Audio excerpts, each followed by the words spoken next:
বিদ্যালয়ে ধর্মীয় শিক্ষক নিয়োগ বাধ্যতামূলক করতে হবে।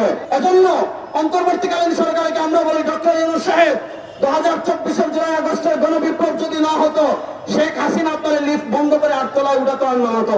রাসূলুল করিম আম্মা বাদ।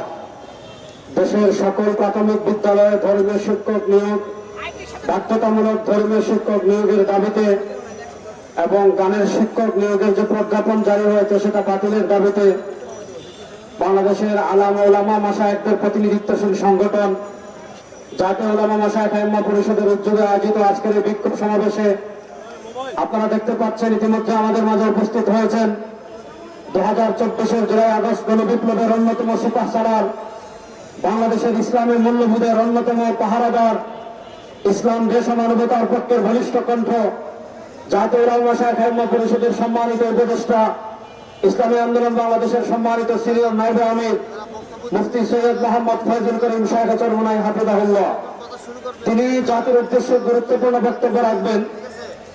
আমি আমার বক্তব্যে কয়েকটা তথ্য তুলে ধরব।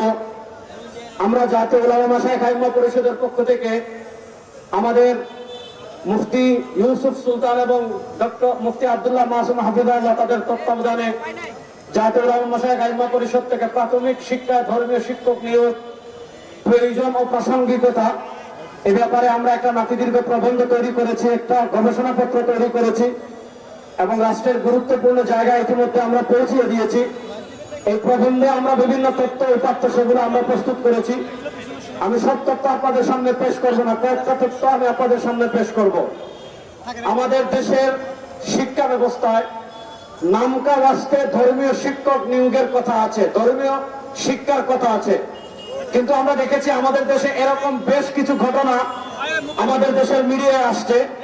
যেমন মৌলভীবাজারে একটা স্কুল আছে, যে স্কুলে যুগান্তর পত্রিকা রিপোর্ট করেছে সেই স্কুলের 90% শিক্ষার্থী হলো মুসলমান, কিন্তু সেখানে ধর্ম শিক্ষা দিচ্ছে একজন হিন্দু।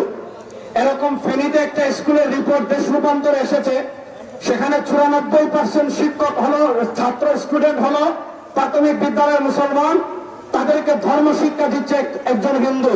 সুনামগঞ্জের একটা রিপোর্ট পত্রিকা এসেছে, প্রথম আলো সহ অন্যান্য পত্রিকা এসেছে, সেখানে বলা হয়েছে সেখানে 80% বেশি শিক্ষার্থী হলো মুসলমান, কিন্তু তাদেরকে ধর্মীয় শিক্ষা দিচ্ছে হিন্দু। আমরা বলি হিন্দুরা আমাদের দেশে আছে সংখ্যালঘু হিসাবে, তারা তাদের ধর্ম শিক্ষা অর্জন করবে, আমাদের কোনো বাধা নেই।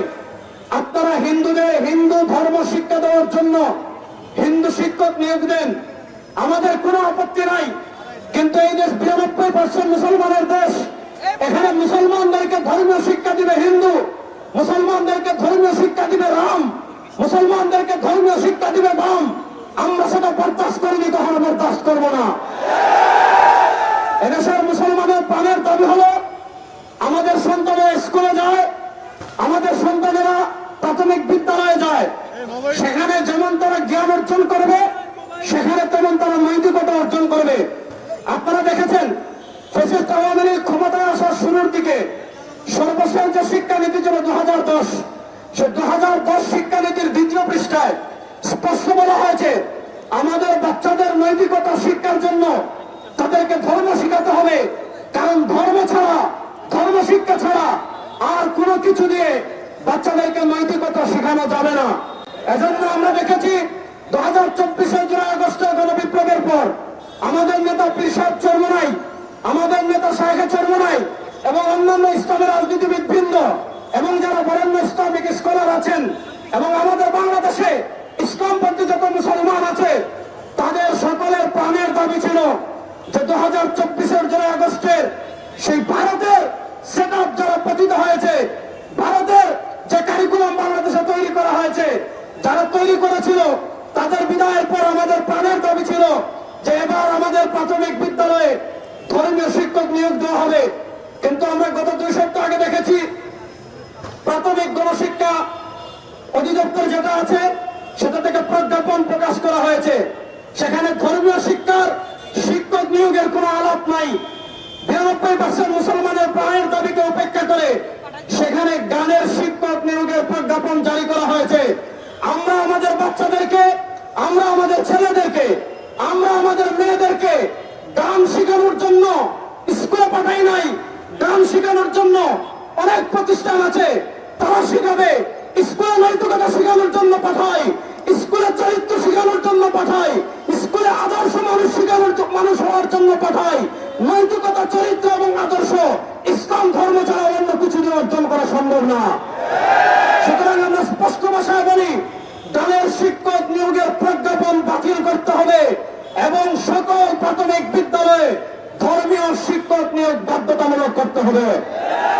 আমাদের আরেকটা দাবি হলো, আপনারা জানেন, সিপাহী বিপ্লব ব্যর্থ হওয়ার পর থেকে নিয়ে 1757 সালে সিপাহী বিপ্লব ব্যর্থ হওয়ার আগে সঈদ আহমদ শহীদ দেহলভী রাহিমাহুল্লাহ থেকে শুরু করে শাহ আব্দুল আজিজ মুহাদ্দিস দেহলভী রাহিমাহুল্লাহ দারুল হারব ফতোয়ার পর সঈদ উত্তাইফা হাজী ইমদাদুল্লাহ মুহাজির মক্কি রাহিমাহুল্লাহ, সঈদ আহমদ শহীদ দেহলভী রাহিমাহুল্লাহ, শাহ ইসমাইল শহীদ রাহিমাহুল্লাহ, ফকিহুন নাস রশিদ আহমদ গাঙ্গুহি রাহিমাহুল্লাহ, হুজ্জাতুল ইসলাম কাসিম নওয়াজী রাহিমাহুল্লাহ, তারা এই উপমহাদেশের মানুষের তাহজিব তামাদ্দুন রক্ষা করার জন্য, আপনারা জানেন, সিপাহী বিপ্লব ব্যর্থ হওয়ার পর 1866 সালে দারুল দেওবন্দ প্রতিষ্ঠা হয়েছিল। বাংলাদেশে দারুল দেওবন্দকে সামনে রেখে অনেক কওমি মাদ্রাসা আছে, যারা এদেশের ইসলাম তাহজিব তামাদ্দুনের অন্যতম পাহারাদার। আপনারা জানেন, আমাদের দেশের দাওরা হাদিসকে মাস্টার্সের স্বীকৃতি দেওয়া হয়েছে, আমাদের দেশের কওমি মাদ্রাসার সনদকে রাষ্ট্রীয় স্বীকৃতি দেওয়া হয়েছে। আমি সব জায়গায় বলি, আমাদের স্বীকৃতি এটা একটা কলাপাতা, কলাপাতারও দাম আছে। কলাপাতা দিয়ে মসজিদে অনেক সময় সিন্নি নেওয়া যায়, কিন্তু কওমি মাদ্রাসার স্বীকৃতি আমাদের রাষ্ট্রীয়ভাবে এটার কোনো মূল্য নাই। আমরা স্পষ্ট ভাষায় বলি, আমাদের দেশে যে ধর্মীয় শিক্ষক নিয়োগ দিবেন, সেখানে কওমি মাদ্রাসার দাওরা হাদিসে যারা উত্তীর্ণ হবে তাদেরকেও সুযোগ দিতে হবে, কারণ তারাই প্রকৃত নৈতিকতা চর্চা করে। এবং তাদেরকে যদি আপনারা সুযোগ দেন, তাহলে বাংলাদেশের শিশুদেরকে তারা বিশুদ্ধ ইমাম শিখাবে, বিশুদ্ধ ইসলাম শিখাবে, বিশুদ্ধ নৈতিকতা শিখাবে।